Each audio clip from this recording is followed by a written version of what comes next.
Olá, e aí, como é que você está? Pois é, vamos continuar as nossas aulas, ou a nossa aula, né? No nosso curso CPO. Mas antes gostaria de fazer uma oração. Pai, obrigado, porque o Senhor nos permite neste momento compartilharmos mais um pouco de conhecimento, de informações e, sobretudo, de reflexões em Sua palavra e também sobre a Tua obra, Seara e Reino. Toma-nos em Tuas mãos, ensina-nos, edifica-nos e leva-nos a crescer no conhecimento do Senhor, da palavra do Senhor, na graça do Senhor, em nome de Jesus. Amém. Pois é, nós estamos nessa nossa segunda videoaula, ok? Talvez você possa estar perguntando, mas por que o pastor não manda mais videoaula? É simples, irmãos, porque eu passei para os irmãos, e vocês têm em mãos aí, a nossa apostila do curso. E a minha intenção é que você a estude, a examine. E se porventura você tiver alguma dúvida e não entender algo, por favor, entre em contato com a gente, para a gente compartilhar, esclarecer e tirar a sua dúvida, para que você melhor exerça o seu ofício. Tá ok? Então eu quero ler agora com você a palavra do Senhor na Epístola de Paulo aos Colossenses, capítulo 3. E veja comigo o que é que registra o versículo de número 23 ao 25, assim: Tudo quanto fizerdes, fazei-o de todo o coração, como para o Senhor, e não para homens, cientes de que recebereis do Senhor a recompensa da herança. A Cristo, o Senhor, é que estáis servindo. Revela o texto. Pois aquele que faz injustiça receberá em troco a injustiça feita. E nisto não há acepção de pessoas. Então note que aqui o apóstolo Paulo, orientando a igreja de Colossos e também como palavra do Senhor ao seu e ao meu coração, o propósito para o qual ele escreve esse texto é para que você, na sua maneira de ser, de agir, falar, proceder e viver, o faça e realize e cumpra o seu ofício. Olha, tudo quanto fizerdes, fazei-o como? Como para o Senhor e não para homens. Infelizmente, muitos hoje dentro da igreja preocupam-se em fazer algo para que homens vejam. Por exemplo, o trabalho. Na sua repartição lá com o seu trabalho, com os seus colegas do trabalho. Às vezes algum preocupa, afinal, o encarregado está aí, o gerente está aí, o patrão está aí, está vendo? Não está vendo? Não, não é assim que a gente deve, como servo do Senhor, trabalhar, não é verdade? Devemos fazer tudo, independente da presença ou não do gerente, do encarregado, do patrão, do dono da empresa. Porque você, se porventura, nós temos aqui um ou outro que é autônomo, que tem a sua empresa, você não vai trabalhar desse jeito para você mesmo, vai? Não, você vai se dar, se entregar. Assim, você deverá fazer também na obra do Senhor, porém, ainda muito mais, porque você estará fazendo para o Senhor e não para homens. E note que aqui vai dizer o seguinte, olha, pois aquele que faz injustiça receberá em troco a injustiça feita. Então a intenção deste curso é para que você não haja de uma maneira injusta, mas para que você saiba o que fazer, quando fazer e como fazer, melhor servindo ao Senhor ainda mais. Ainda mais, melhor dizendo, né? Então, queridos, esse é o nosso propósito. E a nossa aula de hoje, dando continuidade àquela que nós tivemos, onde falamos um pouco sobre governo, sistemas de governo, de outras denominações, explicamos de uma maneira bem superficial e geral, e historiamos um pouco também a origem da igreja presbiteriana e do presbiterianismo no Brasil. Lembram-se disto? Inclusive falamos de algumas particularidades e também de algumas coisas da história da igreja presbiteriana do Brasil em solo nacional. E hoje, a nossa aula especificamente, eu quero conversar com vocês sobre o nosso sistema organizacional administrativo. Ok? Então, o nosso sistema organizacional e administrativo da Igreja Presbiteriana, ele se fundamenta, sobretudo e em primeiro lugar e sobre todas as coisas, nas Sagradas Escrituras. E as demais obras, como por exemplo a Constituição, o Manual Litúrgico, o CD, Código de Disciplina, o PL, os princípios de liturgia e etc., os regimentos e tudo mais, estão fundamentados e baseados na palavra do Senhor. Tá ok?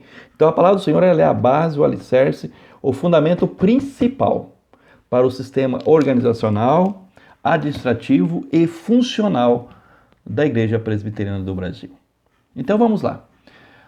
No seu sistema organizacional, os irmãos devem ter lido na nossa apostila que ele é considerado ou chamado de o quê? Democrático representativo. Claro, conforme está na apostila, a maioria ou a maior parte da igreja evangélica considera a Cristo como o Senhor, a autoridade maior da igreja. E é claro, nós como igreja reformada, como igreja que tem seus fundamentos e princípios na palavra do Senhor, também proclama, confessa e declara isso. E procura viver e praticar isso. Não obstante, outras denominações, sobretudo essas mais modernas e contemporâneas, não levam isso muito a sério, não é verdade? Fundamentam mais no líder maior e principal da denominação ou na própria denominação e em detrimento da palavra do Senhor. Por isso é importante que nós entendamos que o sistema da Igreja Presbiteriana do Brasil ele tem o seu ordenamento, o seu funcionamento em concílios. Então vejam, primeiro nós temos como concílio menor o conselho de cada igreja local. Então vejam, nós temos, por exemplo, o nosso conselho. Ele é composto de quê? De pastores, no caso o Sandro e eu, e dos presbíteros. Esse é o conselho da igreja local. E temos de outro lado a junta diaconal. A junta diaconal, ela não é um concílio, ok? Ela não é. Mas é composta de oficiais, os diáconos.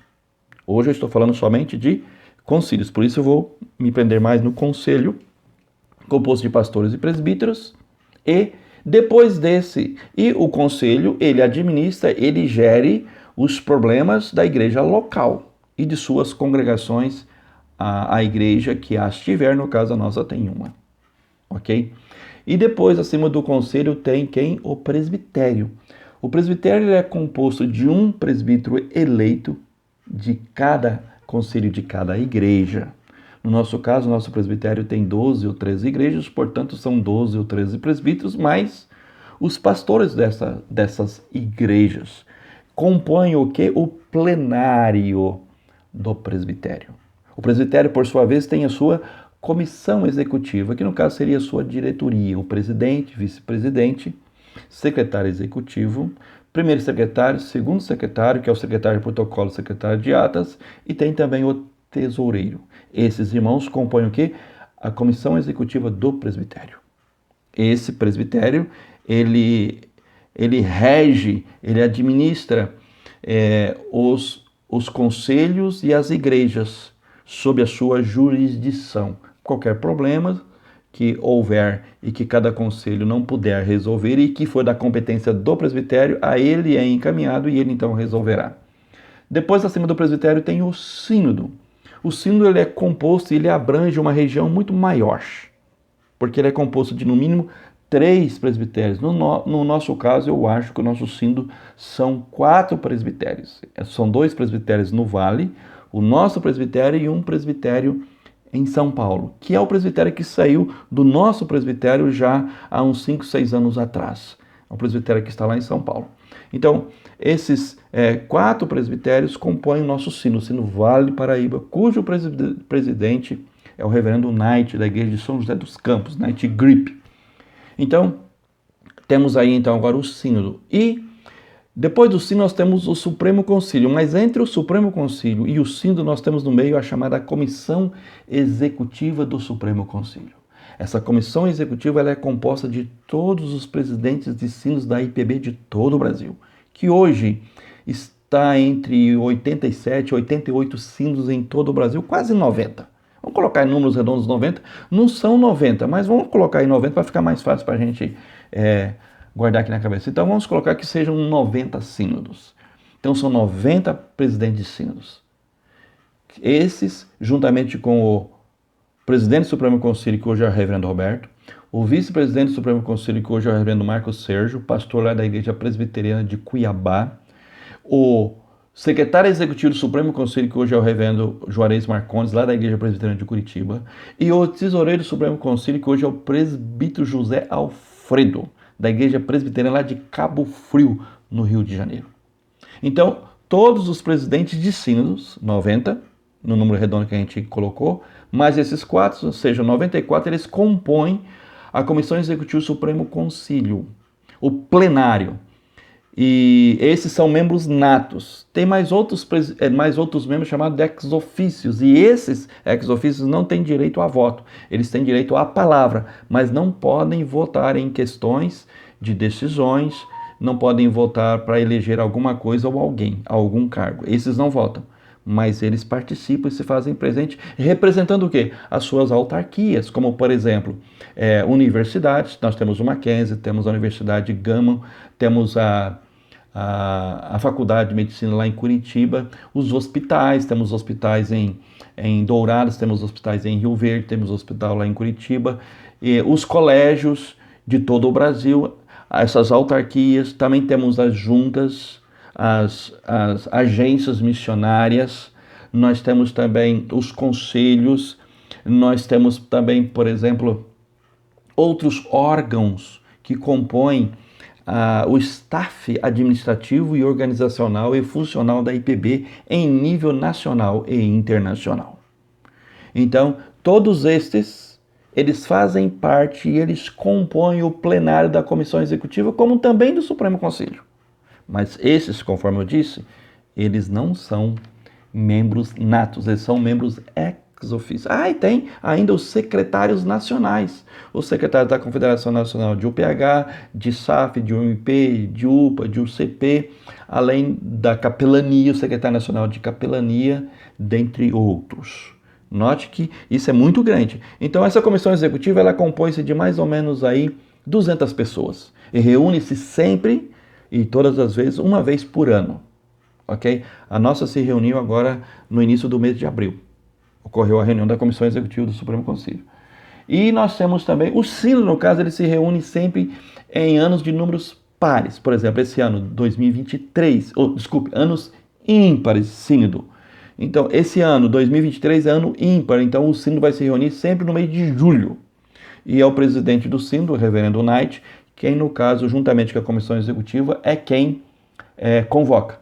Então, nós temos a comissão executiva do sínodo, vimos a do presbitério, a do sínodo é quem? É o presidente, o vice-presidente, primeiro e segundo secretário, o secretário executivo e o tesoureiro. Como do presbitério, que eu já expliquei e detalhei. Temos também a do sínodo, ok?